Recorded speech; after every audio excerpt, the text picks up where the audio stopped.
उत्तर प्रदेशमध्ये आज शेवटच्या टप्प्यामध्ये मतदान होणार आहे। 7 जिल्ह्यातील 40 जागांसाठी तब्बल 535 उमेदवार आपलं नशीब आजमावणार आहेत। शेवटच्या टप्प्यामध्ये मोदींचा मतदारसंघ असलेल्या वाराणसीमध्ये निवडणूक होतीये।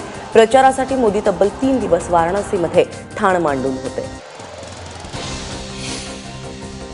उत्तर प्रदेशातील ठाकुरगंजमध्ये लपलेल्या दहशतवाद्याला तब्बल 11 तासांच्या प्रयत्नांनंतर ठार करण्यात आलेला आहे। ज्या घरामध्ये दहशतवादी दडून बसला होता त्या इमारतीला रात्री पोलीस आणि एटीएसने प्रवेश केला। त्या ठिकाणी घेराव घातला आणि त्यानंतर रात्री उशिरापर्यंत एटीएस आणि दहशतवाद्यांमध्ये गोळीबार सुरू होता। नक्षलवाद्यांशी संबंध ठेवल्याप्रकरणी दिल्ली विद्यापीठातील इंग्रजीचे प्राध्यापक गोकरा कोंडा नागा अर्थातच जीएन साईबाबांना न्यायालयाने दोषी ठरवत जन्मठेपेची शिक्षा सुनावली आहे। जेएनयूचा विद्यार्थी हेम मिश्रा आणि प्रशांत राही, स्थानिक पांडू नरोटे आणि महेश तिर्की यांना देखील जन्मठेप सुनावली आहे। मुंबई महानगरपालिकेच्या महापौर आणि उपमहापौर पदासाठी आज निवडणूक होतीये। शिवसेनेतर्फे विश्वनाथ महाडेश्वर हे महापौर पदाचे तर हेमांगी वरळीकर या उपमहापौर पदासाठी निवडणूक रिंगणात आहेत। भाजपनं आधीच या निवडणुकीतून माघार घेतलेली आहे आणि त्याचमुळे मुंबईत शिवसेनेचा महापौर आणि उपमहापौर होणार हे आता निश्चित आहे। महापौर बंगल्यातील जागा बाळासाहेब ठाकरेंच्या स्मारकाला मिळावी यासाठीचं विधेयक विधानसभेमध्ये एकमताने मंजूर झालं। पण धक्कादायक गोष्ट म्हणजे हे विधेयक विधानसभेत मांडलं गेलं त्यावेळी शिवसेनेचा फक्त एक आमदार यावेळी उपस्थित होता। इतर सर्व मंत्री आणि आमदारांनी दांडी मारली होती।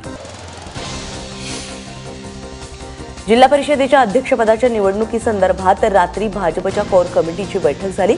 मुख्यमंत्र्यांच्या वर्षा बंगल्यावरती आयोजित या बैठकीत जिल्हा परिषदेमध्ये कोणासोबत युती करायची याबद्दल चर्चा झाली। पण यामध्ये शिवसेनेला सोबत घेण्याबद्दल कुठलाही ठोस निर्णय झालेला नाही। स्वाभिमानी शेतकरी संघटनेचे नेते राजू शेट्टी आणि सदाभाऊ खोत यांच्यातील दुरावा विधिमंडळ अधिवेशनाच्या आवारातही दिसून आला। स्वाभिमानी संघटनेतर्फे कांदा आणि डाळ उत्पादकांच्या व्यथा मांडण्यासाठी आंदोलन करण्यात आलं। राजू शेट्टी आंदोलनामध्ये अग्रभागी होते पण सदाभाऊ मात्र आंदोलनात सहभागी झाले नाहीत। काँग्रेसच्या आमदार वर्षा गायकवाड यांनी अश्लील मेसेजेस प्रकरणी वडाळा पोलीस ठाण्यामध्ये तक्रार दाखल केली आहे। याशिवाय शिवसेना आमदार नीलम गोरे, भाजपच्या प्रवक्त्या शायना इन्से यांना देखील असेच मेसेजेस आले होते। या प्रकरणी सायबर सेलच्या माध्यमातून सखोल चौकशी करण्याचं आश्वासन सरकारने दिलं आहे। कंपन्यांमधून उत्सर्जित होणाऱ्या घटकांची योग्य विल्हेवाट लावा, अन्यथा भोपाळप्रमाणे मुंबई गॅस ट्रेजेडी होऊ शकते अशी भीती हायकोर्टाने व्यक्त केली आहे। शिवस्मारकाच्या जलपूजनाच्या वेळी आयोजित नरेंद्र मोदींच्या मुंबई दौऱ्याच्या जाहिरातबाजीसाठी राज्य सरकारने तब्बल 8 कोटी रुपयांची उधळपट्टी केली आहे। विशेष म्हणजे राज्याच्या आकस्मिक निधीमधून हा खर्च करण्यात आला आहे। मुंबईतल्या रस्ते घोटाळ्यावरून भाजप आमदार आक्रमक झालेले आहेत। रस्ते घोटाळ्याची चौकशी आयुक्तांकडून काढून घ्यावी, ही चौकशी एसआयटी मार्फत करण्याची मागणी भाजपचे आमदार योगेश सागर यांनी केलेली आहे। यावर शिवसेनेचे आमदार सदा सरवणकर यांनी हरकतीचा मुद्दा मांडला। स्थायी समितीसमोर प्रस्ताव येतो तेव्हा सर्व सदस्यांना मत मांडण्याचा अधिकार असतो, तेव्हा का आवाज उठवला नाही असा सवाल सदा सरवणकर यांनी केला। नाशिक महानगरपालिकेतील शिवसेनेच्या 35 नगरसेवकांची विभागीय आयुक्तांकडे गटनोंदणी करण्यात आली। सेनेचे गटनेते म्हणून विलास शिंदे यांची निवड करण्यात आली आहे। दरम्यान नाशिक जिल्हा परिषदेच्या सत्तेसाठी राष्ट्रवादीने शिवसेनेशी संपर्क साधला असून सर्वच्या सर्व प्रस्ताव उद्धव ठाकरे यांना पाठवण्यात आले। अंतर्गत गटबाजीमुळे नागपूर पालिकेमध्ये केवळ 29 जागा मिळवणाऱ्या काँग्रेसमध्ये आता विरोधी पक्षनेते पदावरून वाद निर्माण झालाय। काँग्रेसकडून विलास मुत्तेमवार, विकास ठाकरे गटाच्या संजय महाकाळकर यांनी या पदासाठी निवड त्यांची करण्यात आलेली आहे। या निवडीला विरोध करत प्रफुल्ल गुडखे यांनी या पदावरती आपला दावा सांगितलाय। पुणे आणि पिंपरी चिंचवड महानगरपालिकेमध्ये महापौर पदाची निवडणूक लढवू नये असे आदेश अजित पवारांनी दिले। त्यामुळे आता पुण्यातही राष्ट्रवादी महापौर पदाच्या निवडणुकीतून माघार घेईल अशी चर्चा रंगू लागली आहे। शहराध्यक्ष वंदना चव्हाण यांनी मात्र ही निवडणूक लढवावीत असं मत व्यक्त केलेलं आहे।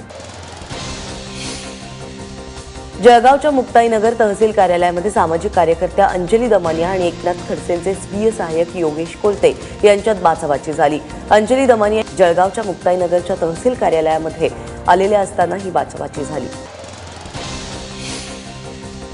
पुण्यात लोहगाव विमानतळावरती मैत्रिणीला भेटण्यासाठी जुन्या तिकिटावरच फेरफार करून प्रवेश मिळवण्याचा प्रयत्न एका तरुणानं केलाय। मोहसिन बॉक्सवाला यांच्या विरोधात फसवणुकीचा गुन्हा दाखल करण्यात आलाय।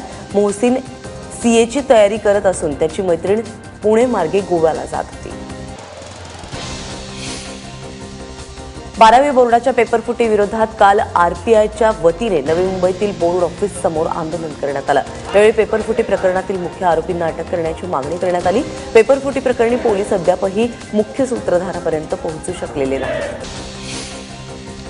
कालपासून 10वीच्या परीक्षांना सुरुवात झाली आहे, पण बीडच्या चकलांबामध्ये संस्था चालकांच्या हलगर्जीपणामुळे तब्बल 42 विद्यार्थ्यांना परीक्षेला मुकावं लागलंय। पुण्यश्लोक माध्यमिक विद्यालयाने परीक्षा फी वेळेत न भरल्यामुळे हा प्रकार घडलाय।